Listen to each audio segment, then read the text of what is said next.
Hello, everyone. Welcome. Happy Monday. I'm Julianne Meyer. I am the host of Own Your Wellness, and I'm excited to make it here today because all the fires in California plus the hurricane, my goodness, it's the most confusing weather ever. But I'm excited too because my guest today is actually in Denver, and he's been experiencing some heat as well. So we at least have that in common.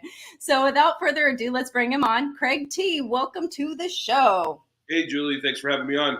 So glad to have you here. Real quick, I just want to say that, we spend 2/3 of our lives working. And I love that you ask about the health of someone's business because nobody seems to think about that kind of thing. And if you're going to spend most of your life doing it, shouldn't you ask these types of questions?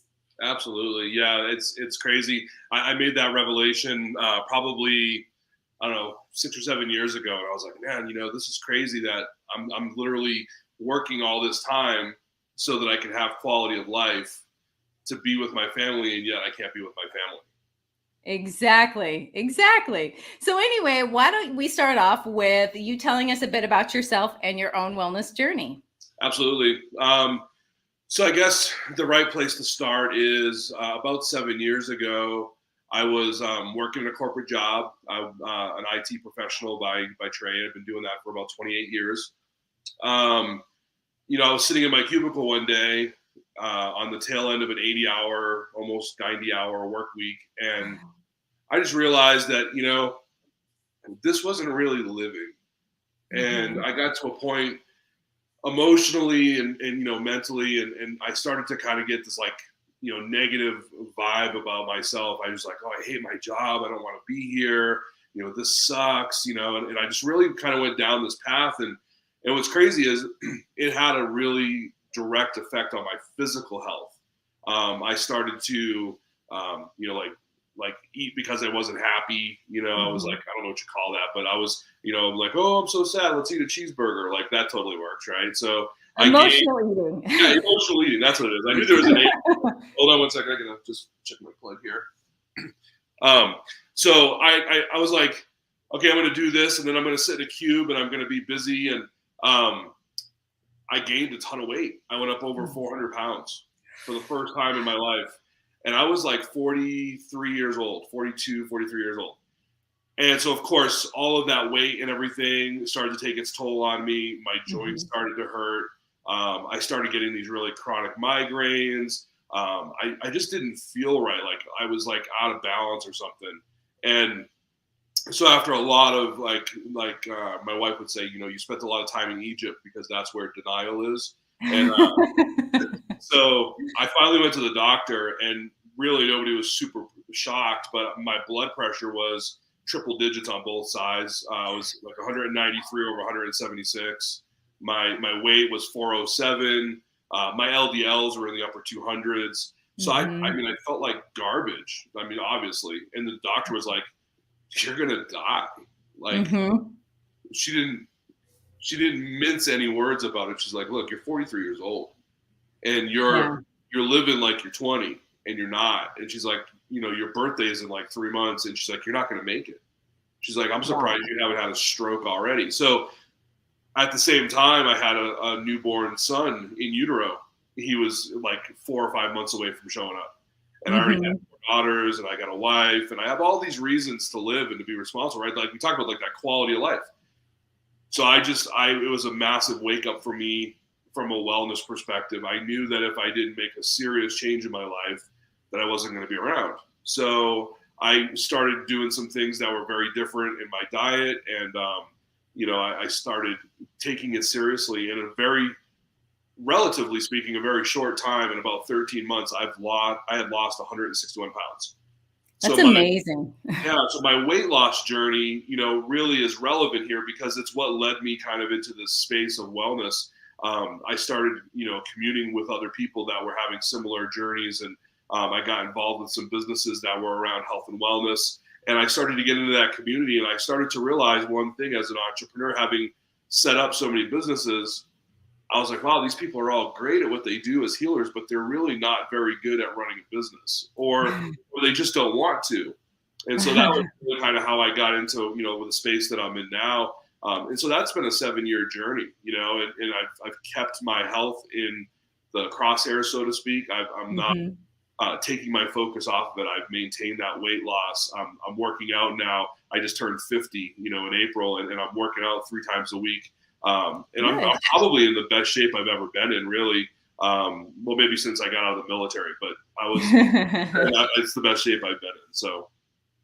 No, I love that. I love that you've been able to make these changes, because honestly, a lot of people don't, even if they're told what you were told, they still don't make those changes. And it's absolutely bizarre to me. But, I'm just real quick for those of you who are watching, I'm a living testimony of how helpful Craig is, because he's helped me with my business. So toot toot. I mean,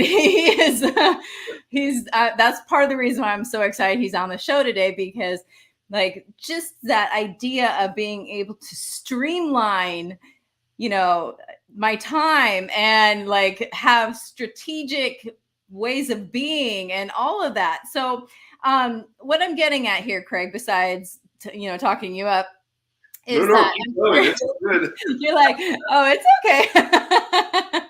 Is with business professionals, what are some things that you see that are lacking in general that could be easily fixed if they just ask for help? It's a really good question. I think it's not just business professionals either. I think people in general, we have this natural tendency to procrastinate, right? We just we know that we have to do whatever the thing is, right? Got to get up, go work, bring the kids to school, go to the doctor, get checked out, go to the gym and work out, right? Whatever it is, we know we have to do those things.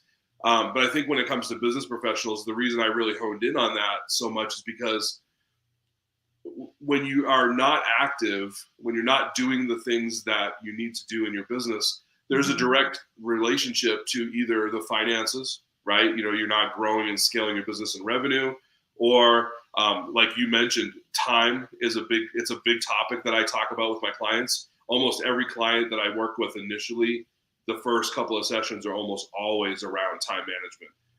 I've been, blessed or cursed, however you want to look at it, with the ability to never use the phrase, I don't have time.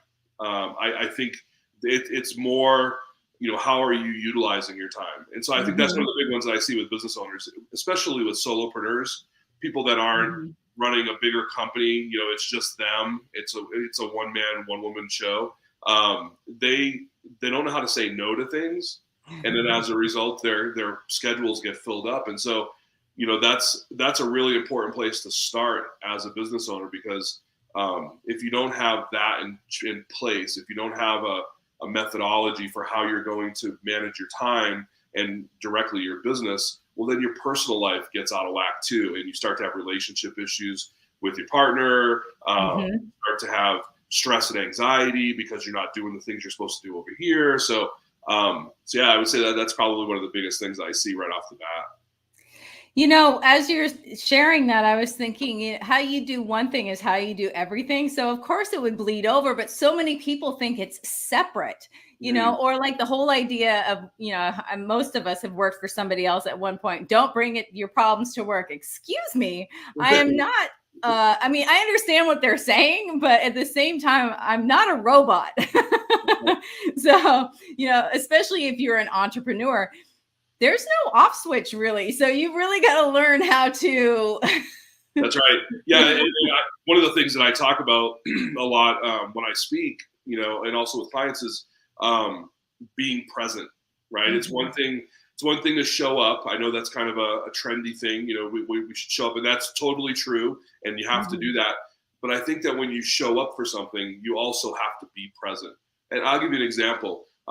Being an entrepreneur, like right now I'm sitting in my office in my studio doing this, but there are times where I work from home, literally out of my bedroom. Sometimes I have a little desk next to my bed, or down in the family room, I'll have the laptop set up, and my family has come to learn that when I'm working, that I'm working, and I'm 100% present in that, so that when I'm not working, I can be 100% present with them.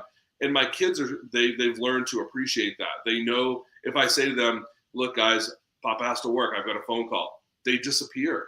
They know that the longer it takes me to get that done, the longer it's going to take for me to re-engage them. But they also know, and this is really the important part, that when I'm playing with Legos on the floor with them, or dolls with my daughter, or whatever it is, and yeah, I play with dolls. I'm okay with that. I turned in the man card a long time ago. But they know that when I'm doing those activities with them, my wife, she knows that when I'm engaged with her and talking to her, or whatever we're doing, she knows I'm focused on that thing, that nothing else is going to be allowed in and distract me from what I'm doing with them. And that's really, in my mind, that's the definition of work-life balance. You know, corporate America talks about that, but they don't really have any idea what that means, because they're only really focused on making money. And if that means you have to work 100 hours a week to make a little extra money, they don't care about your work or your personal life. They want you to do your work, and that's all they care about at the end of the day. And I think that's one of the things that's really great about being an entrepreneur. You know, and people say it in kind of, you know, cliche kind of ways, you know, time freedom, make your own schedule. But those of us that are entrepreneurs, we also know that that's kind of a lot of BS. I mean, we work harder. I don't know about you, but I work harder as an entrepreneur than I ever did in corporate America. And not just in terms of time. I can, you talked about the switch, you know, turning off my brain at night is probably the hardest thing to do when I lay down on the pillow.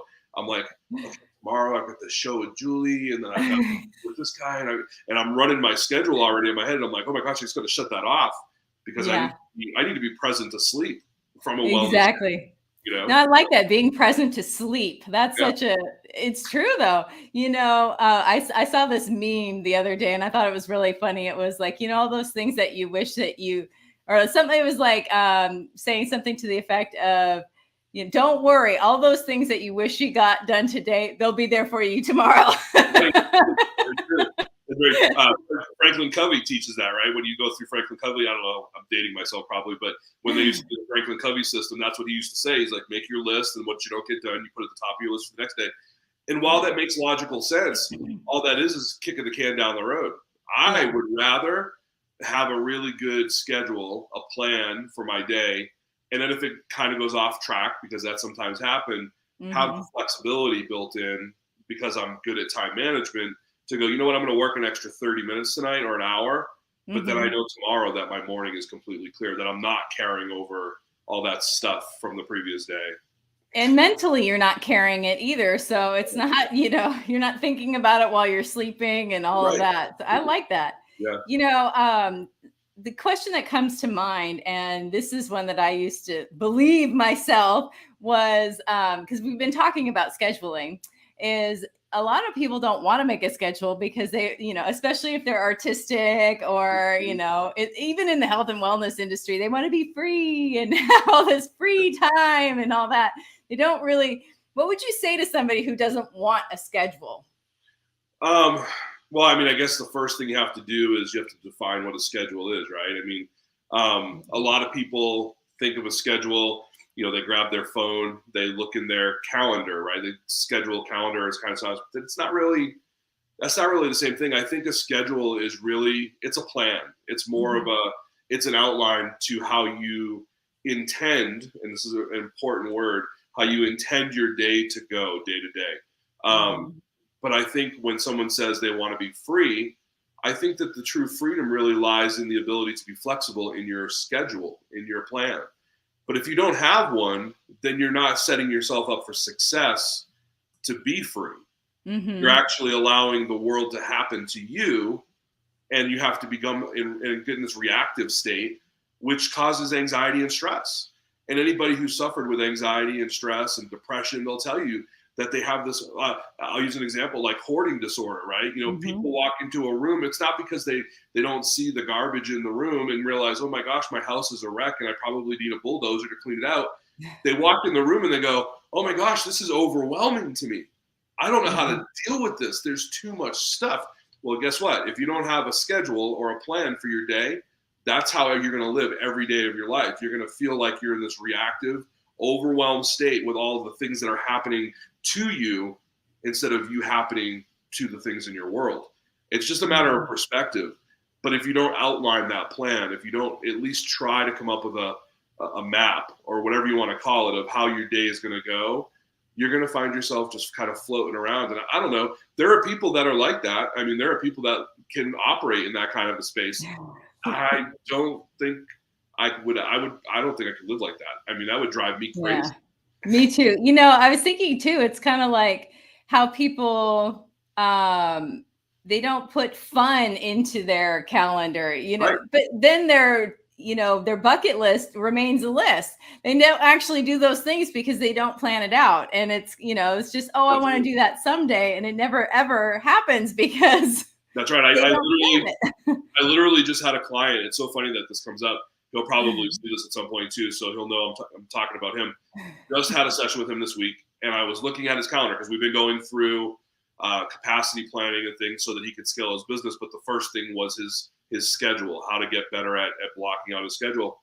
And so for several months now, we've been, every time we get on the call, we look at that calendar. It's like the first thing we do for like 5 or 10 minutes. And I was looking at it this week, and at the end of the call, I said, hey, bring your calendar back up for a second. I said, something just kind of struck me. And he's like, sure. So he brings the calendar up on the screen. I'm like, hey man, this isn't very accurate. And he's like, what do you mean? He's like, this is everything I've been doing. I'm like, yeah, but it doesn't have that component that you said was really important to you at the beginning of our time together, months ago, which was to be more time free so that you can spend time with your wife. They're a younger couple, no kids, right? And I'm like, I don't see anything on your calendar for date night. I don't see anywhere where you're taking your wife out to dinner or lunch or just a half a day away.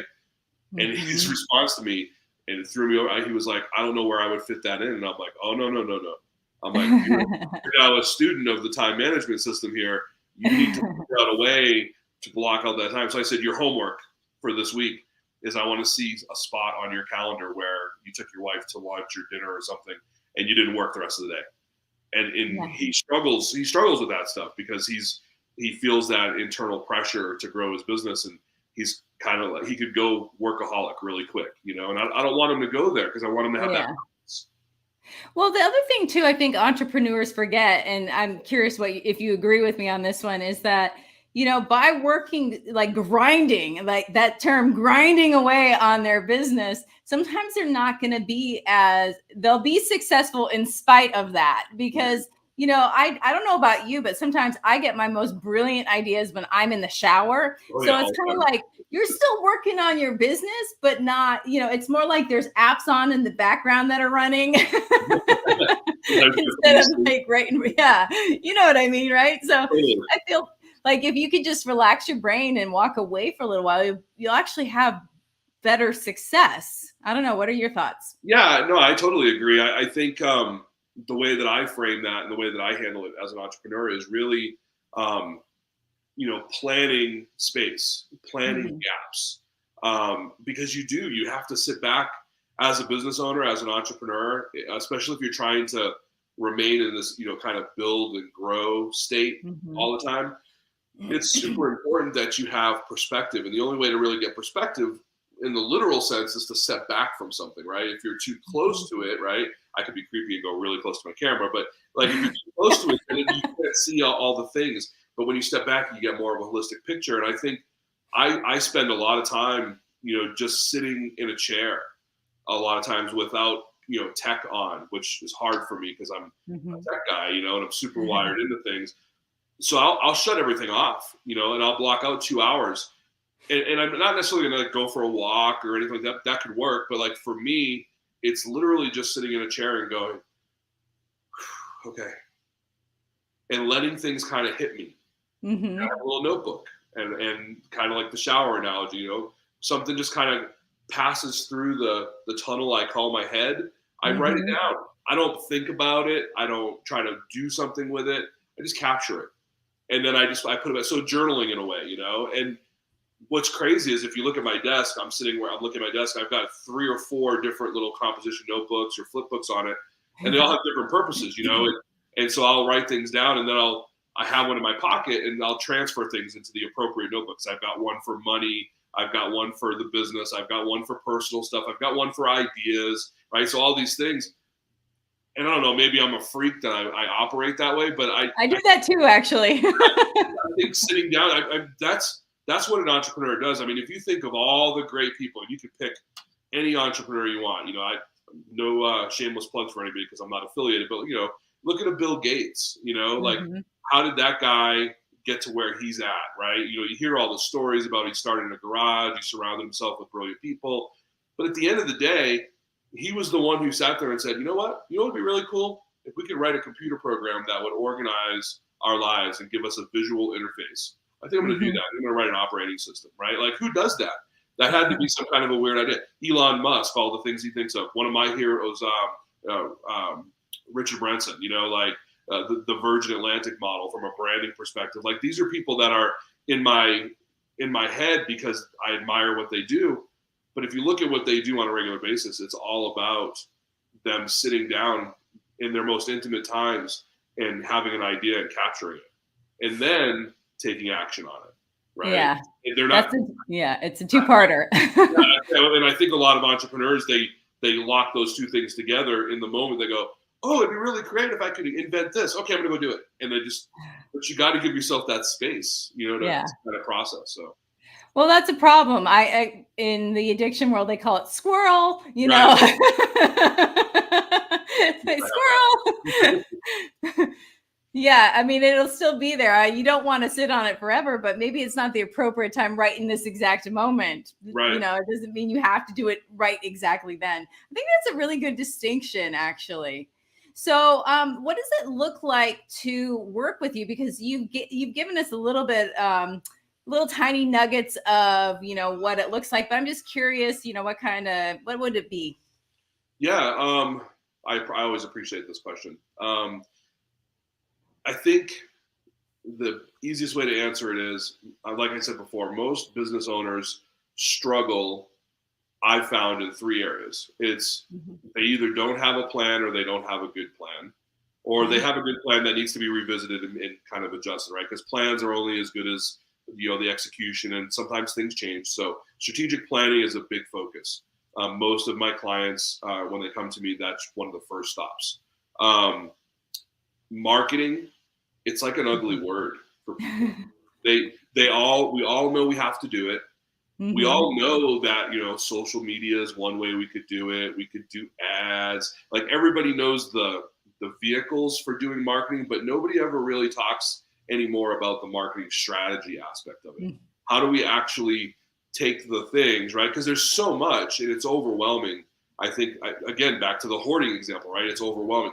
Go market your business, Julie. I don't know where to start, And then the final thing, I think, and it kind of couples to the marketing piece and the strategy piece, is technology. And as you know, we've worked together from a technology standpoint before. Those three things are really kind of where I niche in with my clients. I think that they are, or I know that they are the things that every business owner knows they have to do, doesn't want to do, or doesn't know how to do, right? It's some blend of that. So working with me is really very simple. I usually have people engage with me for a strategy session. I do a full 1 hour strategy session. Most people walk away from that session and go, I kind of know more now than I did when I talked to you. I could just kind of go do some things now. And they're kind of inspired to go take some action. And that's great. I have some people that have done that. They've just kind of never come back as a client, or they come back 4 or 5 months later. Like, hey, I did some of the stuff that we talked about. It's great. I want to do more. Right now, I want to really interact. So past the strategy session, I usually have people fill out an assessment form. It's pretty short. It just helps me capture some specific goals and actionable things that we can talk about when we start working together. So it's kind of a map. It's a roadmap, so that when we have that first session, it's really oriented towards your needs. And then after that, point, I usually say, hey, I think this might be the program for you. I have a few different options. Some of them are budgetary driven, because the business owners are in different places. So I have some opportunities to work with me that are shorter and less expensive. And then I have some programs for the businesses that really want to grow. And I pride myself a lot on capacity planning and scaling, and really focused on revenue growth. If we're in business, that's one of the main reasons we're in business, is to generate revenue, right? So people are afraid to talk about money. It's crazy. So I usually figure out what the program is, and then from there we'll do an agreement together and we get started.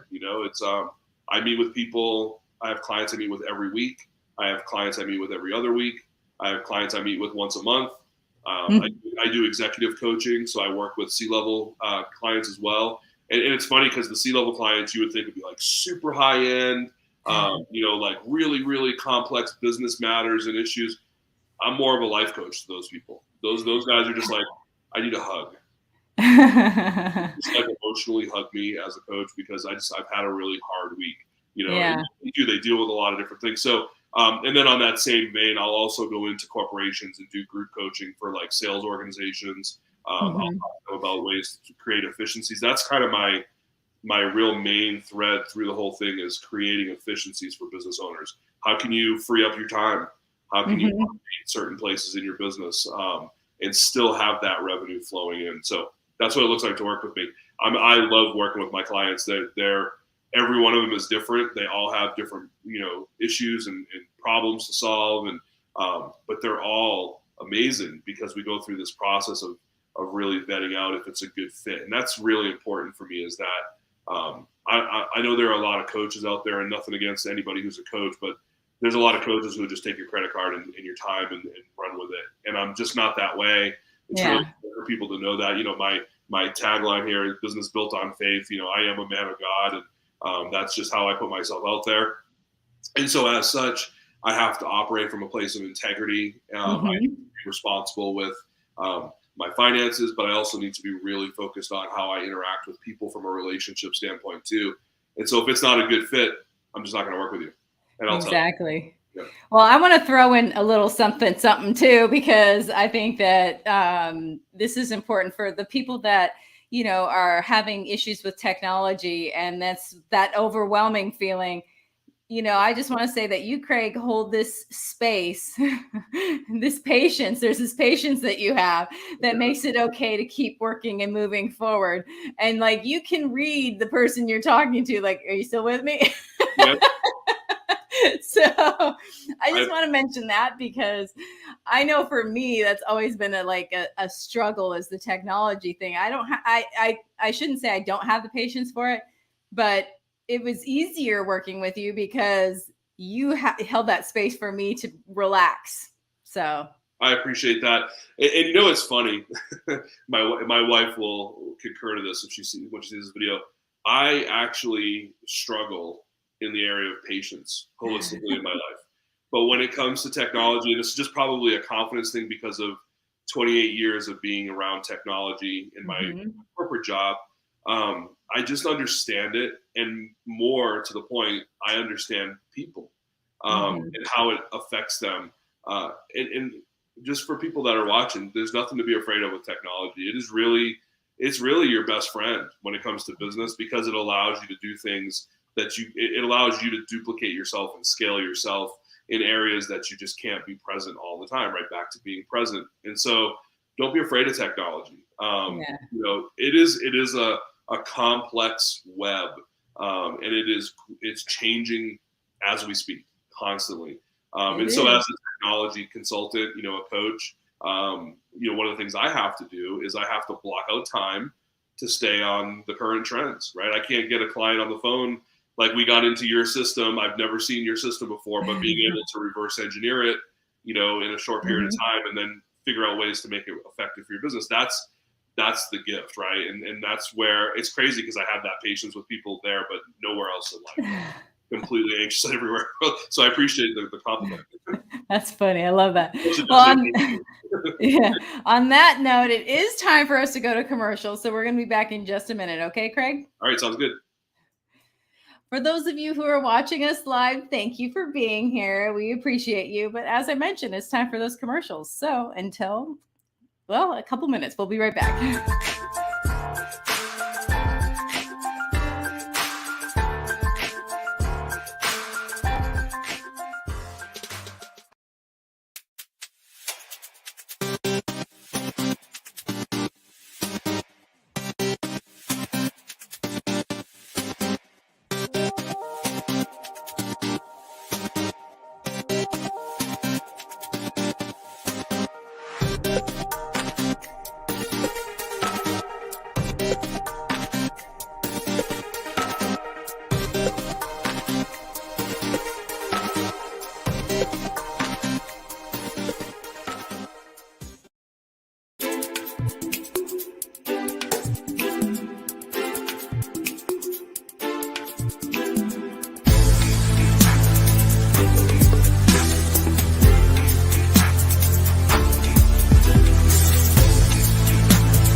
Are you someone who is struggling to move forward because you suffered a loss? Maybe you're even finding it difficult to complete the most basic tasks. Are you looking for a way to start enjoying life again without feeling guilty or the resistance to do so? Spiritual life coach Sarah Stockham saw a need for people who haven't learned how to grieve without putting their entire lives on pause. And so she created a program that solves this issue called Choosing Life Right Now.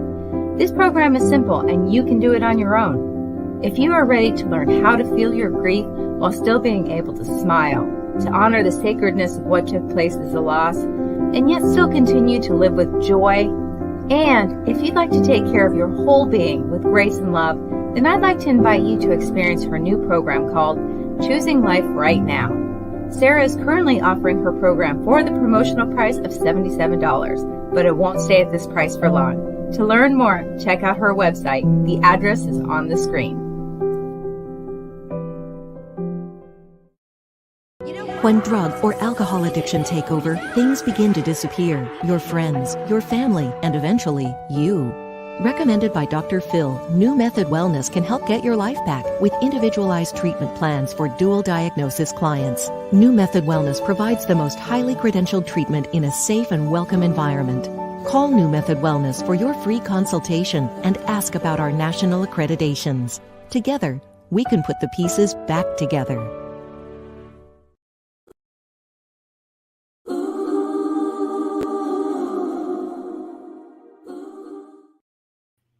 Welcome back, everyone. If you're just joining us now, my name is Julianne Meyer. I am the host of Own Your Wellness, and today's special guest is CRAIGTEE. Let's bring him back. Okay, that was cool. So something I was thinking about, and you touched on, it's funny that you touched on it right before we went to break. You know, you say you're a man of faith, and this is what I think is so interesting. I want to break down some barriers here. I don't know where this idea came from. It's like, especially in the health and wellness industry, where you're supposed to give away your time and your knowledge and everything for free, where, you know, it's kind of like if you, you know, I don't understand why, like, it's almost evil to talk about money. It's like considered bad to, you know, want to make it. I don't understand like how that has, you know, how that got separated. What are your thoughts as a man of faith? So, you know, it's funny, this topic comes up a lot. I guess I'll start off by saying when I first started this business, of course it was a brand and then it was a business, I had to really figure out how I was going to approach not just interacting with people, but how I was going to earn a living, right? If I was going to transition away from corporate America, the reality is that I need to make money. And so I went to scripture, and because that's what we're supposed to do as Christians. We're supposed to go to scripture for the answers, right? And, you know, there are passages like, I think it's First Timothy talks about money being the root of all evil. And, you know, there are all these references in the Bible. And I'm like, wow, I'm kind of screwed. Like, how do I do this if money's the root of all evil? But then as you read on, right, and you read in context, which is super important when it comes to reading the Bible, you know, God doesn't talk about making money being a bad thing. He says that when you make money, that you're to earn it, tithe a percentage of it, right, joyfully back to the church so that it can serve other people. Super important. That's the first thing. And then your abundance, your blessings that you receive, that's what you're supposed to be, you know, putting out there to other people. You're supposed to share that. So keeping the knowledge and the information that I have as a coach would actually be worse than making money. And I was like, okay, well, I'll wrestle with that thought for a minute.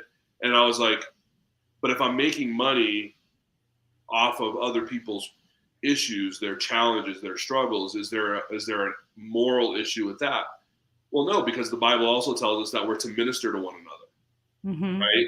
And so I kind of started to plot these things out on a whiteboard, and I was like, well, I'm supposed to do that. I'm supposed to minister.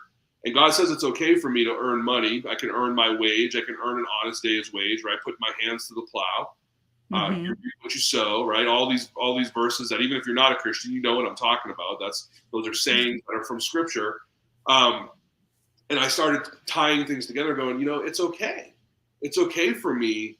In fact, I'm supposed to, right? Because the other part of that puzzle is your calling.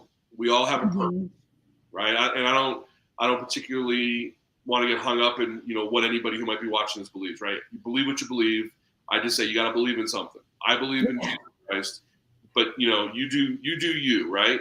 But the reality is that you are called to a purpose. We all know it because we're all in pursuit of it. We always say, I just want to know what the meaning of life is. I want to know what I'm supposed to do with my life. I want to know what I'm supposed to be when I grow up. Well, I'm still growing up, I think it's super important to focus on that piece. What are you called to do? I say a lot in some of my marketing, that you should live the life that you're called to live, right? Because when you do that, when you are aligned with that, right? Some people call it, your Zen, your chakra, your center, your whatever. I was a Buddhist for 7.5 years. I understand like all of those spaces. Whatever it is, right? When you feel balanced, when you feel in alignment, when you feel like you're I'll use an aerospace analogy. When you're in the glide path as an airplane, right? There's no resistance. You're at the tailgate. Yeah, you're in the flow. Exactly. That's when you're actually living the life that you're called to live. So I think that those three elements are super important. Live the life that you're called to live. Share the knowledge that you have with other people, but don't be afraid to charge money for it, because you have to earn a living, and God wants you to earn a living. He wants you to live a life and live in a life abundantly. That's what it says in Scripture. Yeah. So he doesn't say live in squalor. He doesn't say get a refrigerator box from behind Home Depot and then take it. He says live abundantly, right? Yeah. And so there are some other things that you get into, but I think in general, that's my perspective on it. So if you're running a business and your struggle is financial, we need to look at your pricing model, and it's also tied to knowing your worth, yes. And the Bible's very clear about, as a Christian, I'm a child of God. I'm made, designed in the image of God. Okay, well, let's break that down for 10 seconds. If I'm designed in the image of God, and God is who God is, the Almighty, the Creator, the ruler and designer and orchestrator of everything, well, isn't that how I should be? Because I'm in the image of God. I'm not saying that I'm God. I'm just saying that I'm in pursuit of being like Him and all of the things that He does for me and for other people. And so I take that philosophy and I apply it to my coaches. And so I do have a faith element to my coaching, where it's appropriate. I don't like jam it down people's throat. I don't, but through conversations, it comes up and you kind of get a vibe of people. And when I realize that with my clients, I will, before a session, I will pray over that client. I will often bring Scripture to bear in our conversations during our sessions if they're believers and they're open to that, because it's relevant. We need to. I'm in the process of writing a book. Shameless plug. It's called.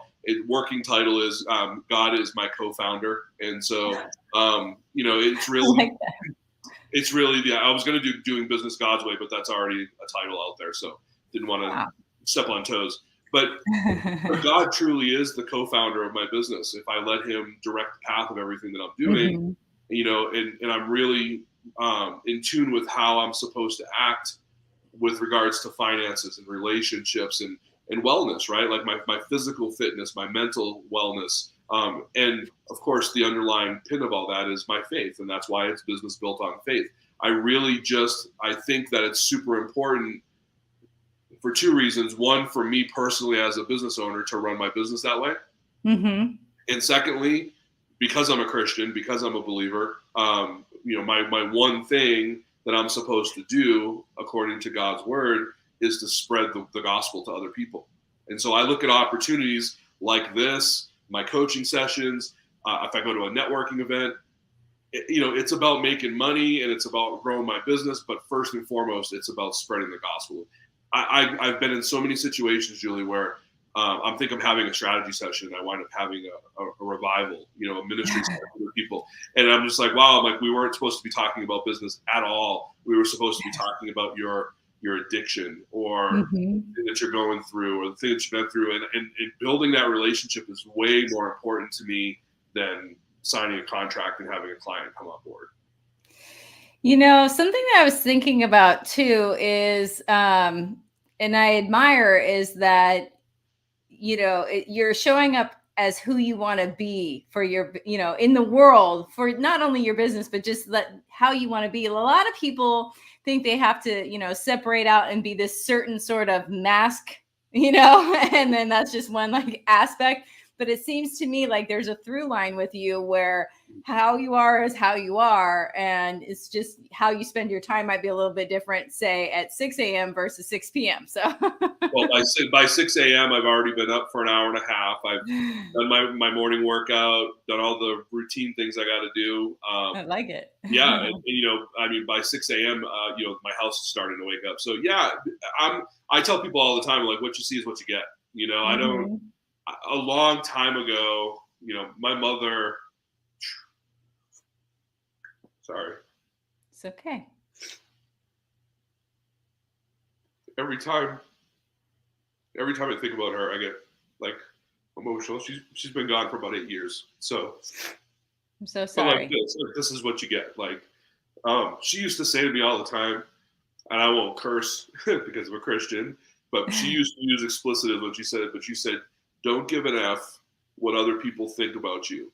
If you're not happy with yourself, nobody else will ever be happy with you."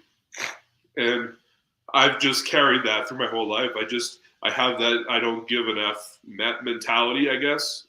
So it's weird as a Christian to say it that way. I just don't care what other people think about me. I don't care what they think about what I'm doing, because back to living my life that I'm called to live, if I'm in that glide path and there's no resistance and it feels the way that it feels when I'm there, then it doesn't matter what anybody else thinks, because I'm doing what I'm supposed to be doing. I'm going to come into contact with the people that I'm supposed to come into contact with. I'm going to be doing the things for those other people that I'm supposed to be doing. And so I can go to bed at night. My wife will say to me, she's like, "I have never seen anybody fall asleep, hard asleep, as fast as you do." It's mind-boggling to me. And I'm like, when you have a clear conscience about the way that your day went, when you worked hard, my mother used to tell me, she said, "You want to sleep well, work hard during the day while you're awake." Yeah, it's true. And it was so I go to bed at night and I'm tired, physically, mentally, on all levels. And I know, because I spend time thinking about it before I close my eyes, was I a good person today? Did I treat somebody wrong? I've been known to send people text messages at 4 a.m. "Hey, bro, it just hit me. I said that thing to you, and I can't go to sleep until I have acknowledged that with you, and I'm just asking you to forgive me." Right? It's that. Yeah. It's tied to that faith piece. It's, as a Christian, not being above reproach, right? Trying to walk it out. I tell people all the time when I speak, do what you say you're going to do. Follow ownership. The word. Yeah, you got to be accountable, and treat. And the Bible talks about this too. It's treat other people how you want to be treated. Love your neighbor. All of the rules are in there. And so if I'm going to be a business owner and sit in front of this and say that my business is built on faith, well, I have to walk that out every single day. Now, am I perfect at it? Absolutely not. Not even remotely close. But man, I'm trying. I'm trying for people to see that, because I think that's important. Well, that's the thing too. If you were perfect at it, nobody would want to work with you, because you wouldn't be relatable. That's right. Yeah, I talk to people through addiction counseling sometimes, because we have to get through some of the life stuff, Yeah. But yeah, I did copious amounts of drugs. I was totally addicted. And the worst part was I wasn't chemically addicted to cocaine and muscle relaxers and the gallon of Jack Daniels I drank every day and the mushrooms I used to do. I was socially addicted. I did it because I was hanging around with the cool kids. I did it because I wanted to be in the clique, which is Yeah. actually worse, because if you've been socially addicted to anything, it's very hard to quit, because it Oh, means giving up your friends and your social circles. It's not about giving up the drug. The drug is easy to give up. yeah, that's the beginning. That's the easy part. It's interesting because people think, "Oh, I'm not." I'm like, "Okay, leave your phone at home for an entire day and don't have access to that and see how comfortable you feel in your own skin." That's right. Yeah, it's crazy what people, they could think of addiction, they instantly go to drugs and alcohol, Yeah. right? Or sex. Those like the Mhm. top three things. But I mean, yeah, technology is an addiction. Yeah. I told you I recently got deleted off of Facebook. And Yeah. I was successfully off of it for 2 months. I'm back on it. it's, I mean, is that an addiction? I don't know. Probably somewhere in the Yeah. context of it, right? Well, that's the thing too, is I mentioned, addiction earlier, and I worked in addiction recovery for, I think it was 6 years, maybe 7. Mm-hmm. But I'm telling you, these people that are coming off heroin, cocaine, all the, The opioids. meth, all of these things, the hardest part for them was to give up their phone for 30 days.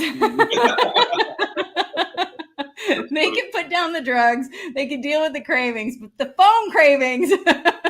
It's crazy. We need to do more studies and research into that, because it's a problem. And it's funny that you bring that particular thing up too. Same client that I was telling you about before, he admitted to me on our last session. He said, "Yeah," he's like, "my day got off track on Thursday last week." And I said, "Well, what did you do for that 90 minutes?" And he was like, "I was scrolling." Yeah. And I'm like, "Yeah, man, it's a killer." I'm like, and so Yeah. what was the outcome of that after? He was like, "I had to work until 7.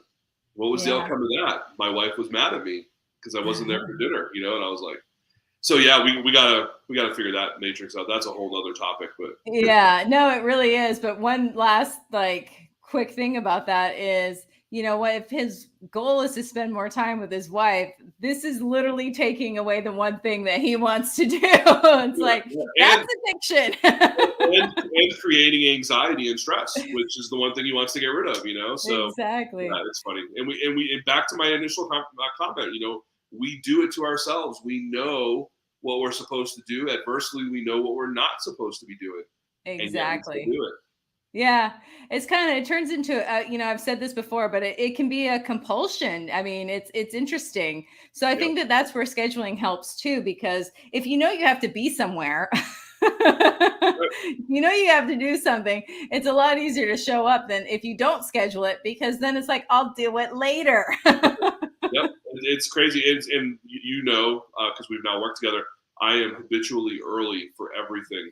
It goes back to probably a combination of my military experience, but really prior to that, even in high school, my band director, I played drums in the drum line, and he would say, if you're early, you're on time. If you're on time, you're late. And Yeah. this is really an important nugget. And I think people have probably heard this before, but I'll say it again. And I'll use a corporate job as an example, because I think most people can relate to that.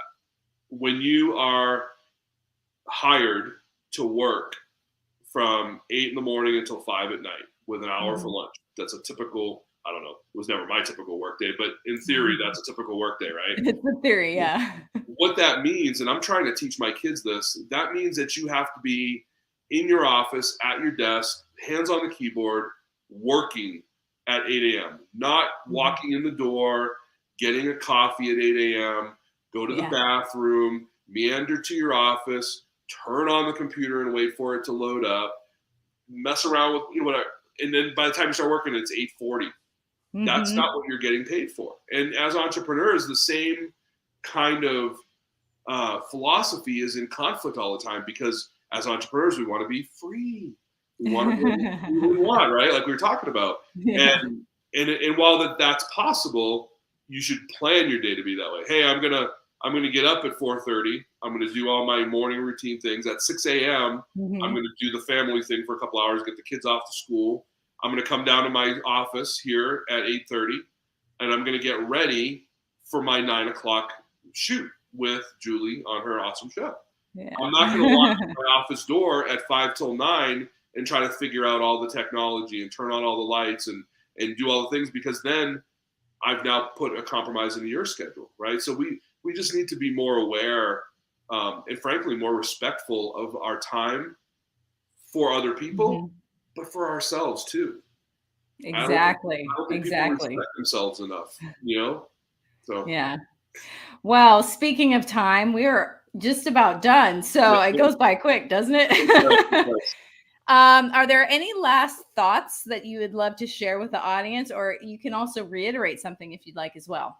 I guess a final message is, I always say to people, every business needs a coach. So that's kind of my marketing line. But it's not just a marketing line, it's true. And so I would say to anybody who's watching this, in a shameless kind of a plug way, if your business isn't healthy in kind of some of the ways we've talked about, and it can be anything. It could be financial health. It could be your emotional health, your stress levels. Maybe you're struggling to figure out if you should hire people, right? Maybe you have control issues. You don't want to relinquish the reins. I know that personally, very recently, it's hard to do. I'm making those decisions in my own business every day. If you're in a situation where you just want to talk to somebody about what's going on in your company, I would love to do a strategy session with you. It's free. And I just want the opportunity to kind of get in the room with you or on a call with you and just figure out what you're doing and what you're passionate about, what your goals and your dreams are, right? Because that's the fuel. That's why we're entrepreneurs, right? It's not about money. It's not about helping other people, right? Everyone, that's such a cliche thing. Everyone says, I help other people. Well, how do you help other people, right? Yeah. It's not about those two things. It's really, and you got to hear this, and this will be my final word. Being an entrepreneur, running a business, is about fulfilling your dreams. It's about living the life that you're called to live. Oh, that's beautiful. Thank you so much, Craig, for being on the show today. It has been an absolute pleasure, and I know that we left them with some gems. So, thank you so much for having me. This has been fun. I hope to do it again sometime. That'd be awesome. Yeah, no, definitely. We'd love to have you back for sure. Definitely. Well, everyone, that is all the time that we have. Craig, thank you again for being on the show, and we'll see you again soon. Sounds good. Thanks so much, Julie. Take care, everybody. And for those of you who are watching us live, hello again. And like I said, it's time to go. So we will see you on Thursday this week. And until then, enjoy the rest of your week, everyone.